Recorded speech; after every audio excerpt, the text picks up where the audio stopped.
WikiHow, there are some common misalignments that you might look out for in your own personal practice. The first being that people often shrug their shoulders up to their ears, which can create a lot of tension and even manifest in the form of headaches. So instead of shrugging the shoulders up, gently retract the shoulders back, away from the ears, elongate the sides of your neck, and continue breathing steadily through the nose. Another common misalignment has to do with the elbows.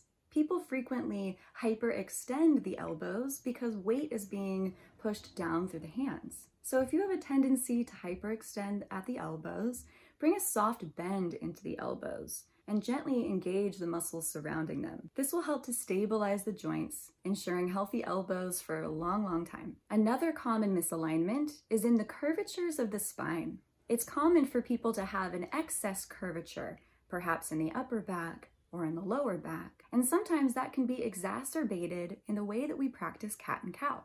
So a nice way to check your alignment and see what you really need from cat and cow is to have a little profile photo taken of you from the side, seeing if your upper back looks extra rounded or if your lower back is extra rounded. And then perhaps have a little video of yourself practicing this cat and cow from the profile view, seeing which curves look extra accentuated on your body. In yoga, as a form of therapy, the motto is that opposites heal. And so if your upper back is extra rounded, consider sending that roundedness into the lower back by bringing the hips back to the heels on the exhalation. Conversely, if your lower back is very much curved, consider welcoming that curve more into the upper back.